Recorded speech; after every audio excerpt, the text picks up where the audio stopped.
Welcome to all of you. आप सभी लोग का स्वागत है। कैसे आप लोग? उम्मीद करता हूँ अच्छे ही होंगे। ठीक है, तो मैं के सर और हम आपका प्यारा सा यूट्यूब चैनल के फिजिक्स क्लासेस 2.0। ठीक है, तो आज हम लोग हेडिंग लगाएंगे क्या?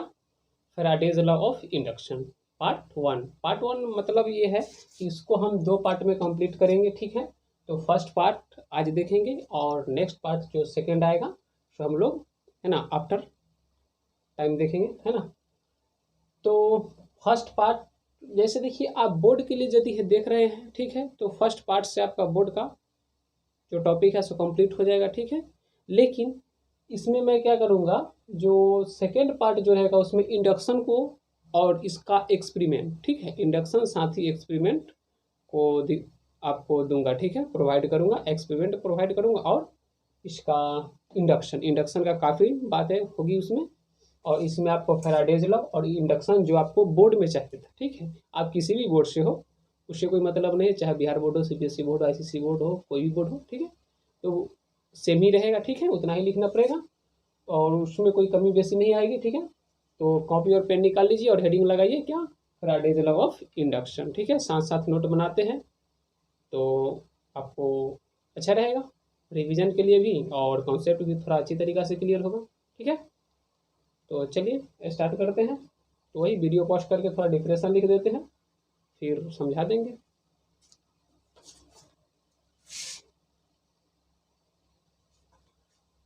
तो बच्चों डिफिनेशन आपके बोर्ड पे लिख दिया गया है। ठीक है, डिफिनेशन नोट कर लीजिए। डिफिनेशन आपका पॉइंट नंबर फर्स्ट है, this law is basic law of electromagnetism. यह जो है, ये जो आपका है फैराडेज लॉ ऑफ इंडक्शन, है ना, सो इलेक्ट्रोमैग्नेटिज्म का बहुत बेसिक सा लॉ है। ठीक है, सेकेंड पॉइंट आपका है according to Faraday if we change in magnetic flux through the given loop with respect to time, then there must be an induced EMF. Okay, पहले समझा देते हैं, सॉरी पहले क्या लिखे हैं सो बता देते हैं, फिर समझा देंगे। The magnitude of induced EMF in a circuit is equal to time rate of change of magnetic flux through the circuit. Last है आपका magnitude of induced EMF is related with rate of change of flux, it does not depends on absolute value of flux. Okay, देखिए सभी में यही बात बोला गया है कि जब टाइम के रिस्पेक्ट में फ्लक्स का चेंज होगा, है ना, टाइम के रिस्पेक्ट में फ्लक्स का चेंज होगा तो उसे हम लोग क्या बोलेंगे? Induced EMF. क्या बोलेंगे? Induced EMF, induced electromotive force. Induced क्या है? EMF, induced EMF. और ये बहुत बेसिक सा लॉ है। फैराडेज लॉ जो होता है आपको इलेक्ट्रोमैग्नेटिज्म के लिए बहुत ही बेसिक सा लॉ है। ठीक है, यानी बेसिक कहने का मतलब बहुत ही ज़रूरतमंद, जिसको आप बोल सकते हो, या बेसिक बेसिक ही समझो। ठीक है, बेसिक ही समझो। तो क्या है, बहुत बेसिक सा लॉ है और इसी को फैराडे लॉ भी बोला जाता है।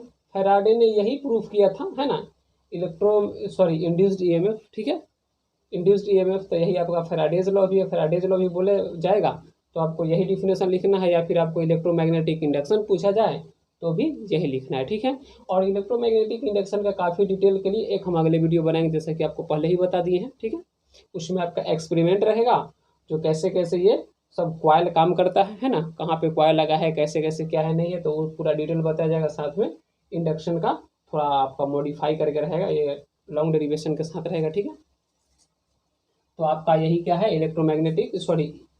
इंड्यूस्ड ईएमएफ और साथ ही क्या है, फैराडेज लॉ। ओके, बोर्ड में यदि आपसे पूछें व्हाट इज फैराडेज लॉ तो आपको यही लिख देना है, या फिर व्हाट इज इंड्यूस्ड ईएमएफ तो भी यही लिखना है। ओके, तो नोट कर लिए होंगे, नोट कर लिए होंगे। देखिए सभी में एक ही बात बताया जा रहा है, जो फ्लक्स टाइम के रेस्पेक्ट में चेंज होगा, ठीक है, सर्किट का, है ना, सर्किट का, तो उसको हम लोग क्या बोलेंगे? Induced EMF, induced EMF. Okay, note कर लिए, मिटा दें। ओके,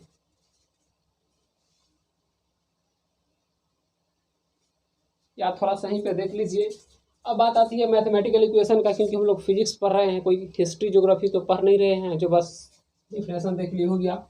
क्योंकि फिजिक्स है, साइंस की बात है तो मैथमेटिकल इक्वेशन तो आएगी, और फिजिक्स में खासकर आता ही है। तो मैथमेटिकल इक्वेशन की बात करेंगे तो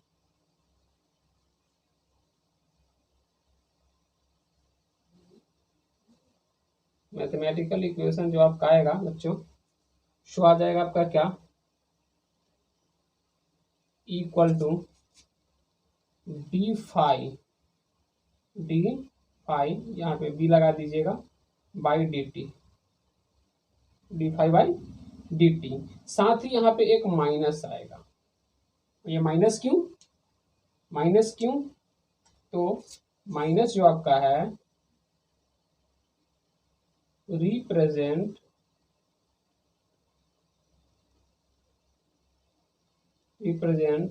द डायरेक्शन ऑफ करंट,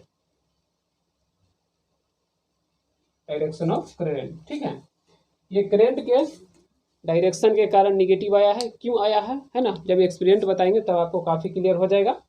लेकिन यदि बोर्ड पूछता है तो वहाँ पे आपको समझाना तो है नहीं, सिर्फ लिख देना है, ठीक है। तो यही बात को आपको लिख देना है, ठीक है। यहाँ तक नोट कर लीजिए, क्योंकि यहाँ पे स्पेस तो है नहीं जो और बात आपको बताया जाए।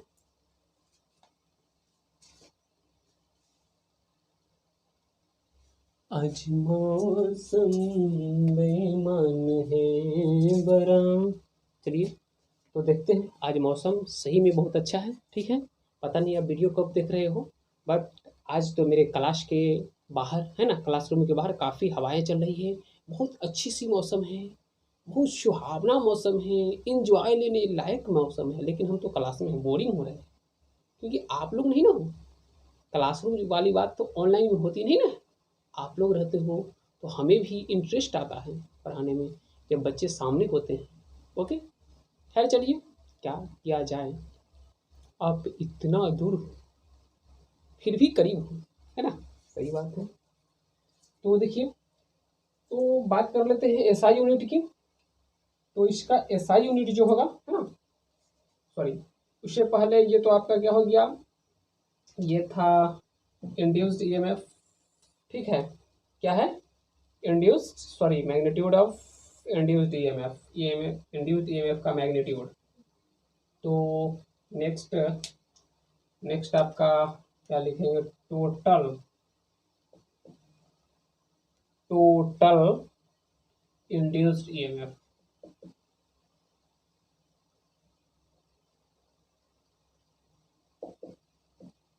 टोटल इंड्यूस्ड ईएमएफ, ठीक है।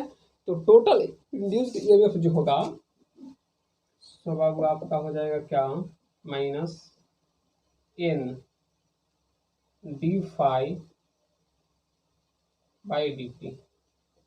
एन क्या है, तो टर्न्स है किसका, क्वाइल का, किसका, क्वाइल का। एन क्या है आपका, टर्न्स, कितना फेरा क्वाइल लपेटा गया है, ठीक, कितना टर्न्स क्वाइल को लपेटा गया है, ठीक।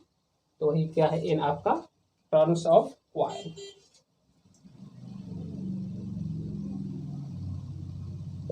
नंबर ऑफ टर्न्स किसका, क्वाइल का, किसका, क्वाइल का।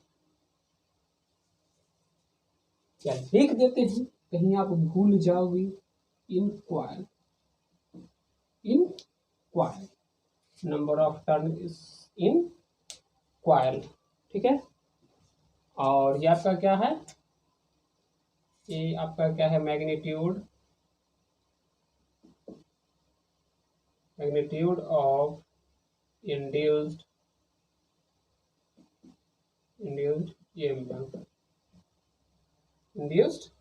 ईएमएफ, ठीक है, magnitude of induced EMF. SI unit की बात करेंगे तो एसआई यूनिट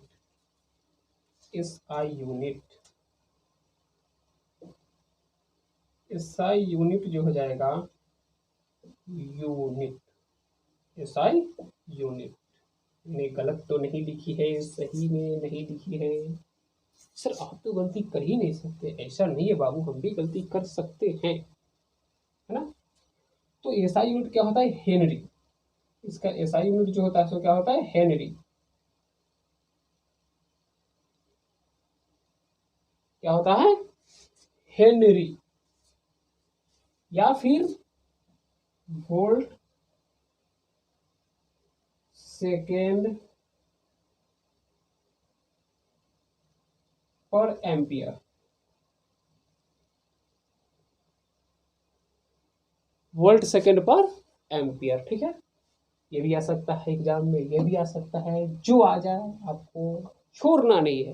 ओके, एग्जाम में जो भी पूछ ले छोड़ना नहीं है। अब देखिए ये डिपेंड क्या क्या चीज पे करता है, ठीक है। डिपेंड क्या क्या चीज पे करता है, कौन क्या क्या चीज पे डिपेंड करता है? तो मैग्नेटिक फ्लक्स, मैग्नेटिक फ्लक्स क्या क्या चीज पे डिपेंड करता है, लिख लिए, मिटा दे, मिटा देते हैं। देखिए जरा क्या क्या चीज पे डिपेंड करता है। Depends,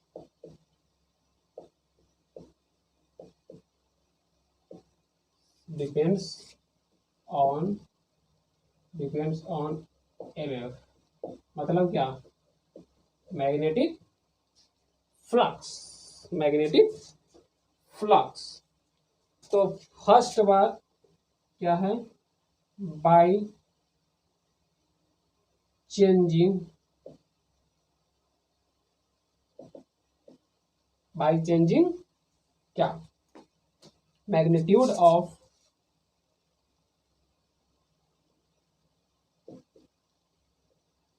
magnitude of magnetic field.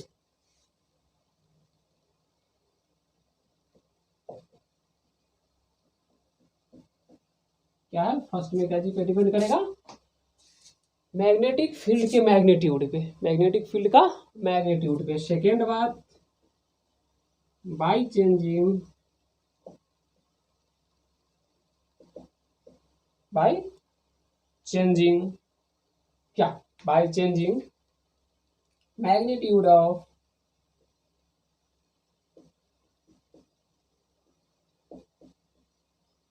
Magnitude of, magnitude of area,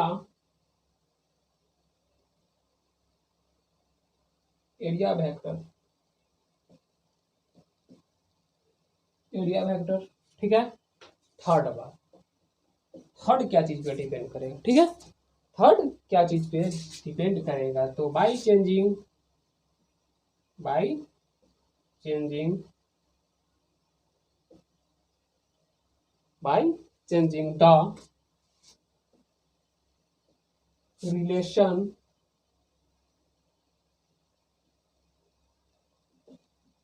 the relation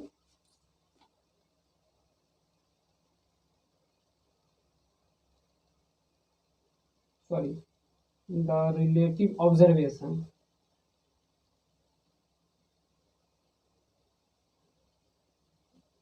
observation of, the relative observation of magnetic field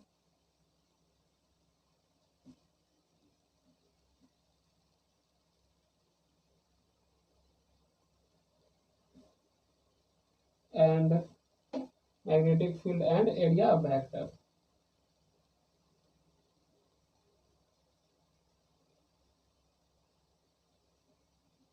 area vector क्या क्या चीज पे डिपेंड करेगा? तो फर्स्ट बात आपका मैग्नेटिक फ्लक्स के मैग्नेटिक सॉरी मैग्नेटिक फील्ड के मैग्नीट्यूड पे। सेकेंड बात क्या है? एरिया वेक्टर पे। और थर्ड बात क्या है? जो ऑब्जर्वेशन मैग्नेटिक फील्ड और area vector. Okay, magnetic field और एरिया वेक्टर, ठीक है। नोट कर लिए? नोट कर लिए? मिटा दें? तो देखिए यूनिट हेनरी आया था, कुछ हेनरी के बारे में भी बात कर लेते हैं, ठीक है। तो मिटा दे रहे हैं। तो बच्चों हेनरी के बारे में हम लोग नेक्स्ट वीडियो में ही बात करेंगे, रहने देते हैं, छोड़ देते हैं, ठीक है। थोड़ी सी बात कर लेते हैं किसके बारे में? तो इंड्यूस्ड है ना, उसका इंडक्टेंस किस चीज़ पे डिपेंड करेगा, ठीक है, depend on inductance, depends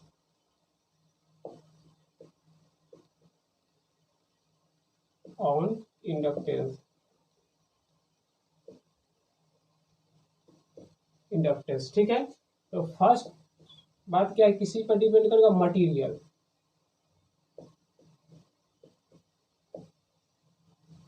material of क्या, मटेरियल ऑफ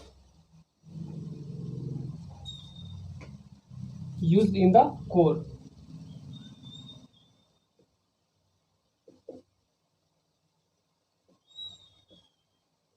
ठीक है। सेकेंड, शेप, किस चीज पर, shape, shape of core, shape of the core. और थर्ड जो डिपेंड करेगा किस चीज पे, number of turn, number of turns of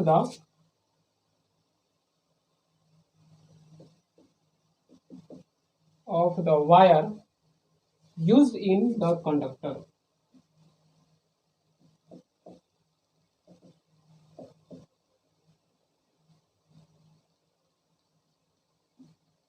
ठीक है। तो ये तीन बात है जिस पे इंडक्टेंस डिपेंड करता है, ठीक है, जिस पे इंडक्टेंस डिपेंड करता है। तो ये था आपका फैराडेज लॉ ऑफ इंडक्शन का पार्ट 1, और अब पार्ट 2 जो है सो हम लोग नेक्स्ट वीडियो में देखेंगे, जिसमें इंडक्टेंस की काफ़ी बातें होगी और इसका एक्सपेरिमेंट भी दिखाएंगे आपको कि कैसे कैसे एक्सपेरिमेंट किया गया था।